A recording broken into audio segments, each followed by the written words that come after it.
আর ভাই কয়েন না, দুটি গরুলে পড়েছি মহা বিপদে। শালারা ঘাস কাটিয়ে কাটি পাগল হয়ে যায়, খালি খেয়ে যায় আর খেয়ে যায়। মানে এর জন্য সবসময় আপনি বাগানে থাকেন হ্যাঁ ভাই। গরুর ঘাস মাস কাটার জন্য, হ্যাঁ। তাই তো? ও আপনি বলে সুপারি বেচবেন ফোন দিয়েছিলেন, সুপারি গাছ কোনটা? তাহলে চলেন আপনার গাছ করা দেখাইলে। চলেন গাছগুলি দেখে আসি। তো ভাই আসেন, গাছগুলি ফাইন করে আপনি দেখা দেয় আর সুপারি গুলো দেখা দেয়। চলেন দেখে আসি গাছগুলি। এই দেন ভাই, আপনি কইলাম কত, এই দেন গাছের মনে করেন কিন্তু উপরে না ধরে গুড়ায় ধরেছে, পরে পরে ধরে এটা, বুঝছেন ভাই ভাই? তাই তো দেখছি, মনে করেন প্রচুর লাভ এই সুপারি। সুপারি তো পাইকে আপনি যদি কিনিলেন মনে করেন কি যে প্রচুর লাভ হবে, লাভের লাভ। আপনাকে আরো দেখাচ্ছি, চলেন। তাহলে ভাই এই দেখেন, এই আর একটা গাছ, এটির হচ্ছে ভিয়েতনাম জাত, বুঝছেন ভাই? এটি খুব ভালো ফলন হয়।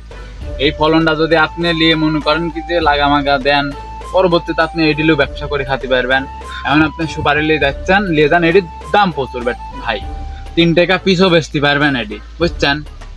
তো আরো আপনাকে দেখাবে যদি চান। ভাই ওই ভিয়েতনাম বুঝিনি, এখন সুপারিটা ভালো, আমার ভালো সুপারিটা লাগেছে। এখন আপনি ওই 3 টাকা 5 টাকা 4 টাকা আপনি কয় টাকা করে দাম লিবেন না? গাছ প্রতি যদি বেচেন আমার কাছে, গাছ প্রতি আপনারও যাতে লস না হয়, আমারও লস না হয়, যেহেতু গরিব মানুষ ব্যবসা করে খাই ভাই, একটা দাম কোন যাতে গাছগুলি মোটা আমি কিনে নিতে পারি। গাছগুলি কিনবেন, কথা হচ্ছে ভাই আমু গরিব মানুষ, আমু এই তার ব্যবসা করেই খাই। মানে এই গাছের ফলমূল বেশি, এই পুকুরের মাছ টাছ বেশি, আমার সংসার চলে, বুঝছেন ভাই? যে কথা হচ্ছে আপনি গাছ প্রতি বেশি লাভ হয়, আপনি 500 করে টাকা দিয়েন, প্রতি সিজনে গাছ প্রতি নিয়ে যাবেন, বুঝছেন? 500 টাকা করে তো ভাই দাম বেশি হয়ে যায়, আমারও তো বেশি খাওয়া লাগবে, বোঝেন না? দেন তো সুপারি, এই একটা বড়, এই একটা দেন ছোট।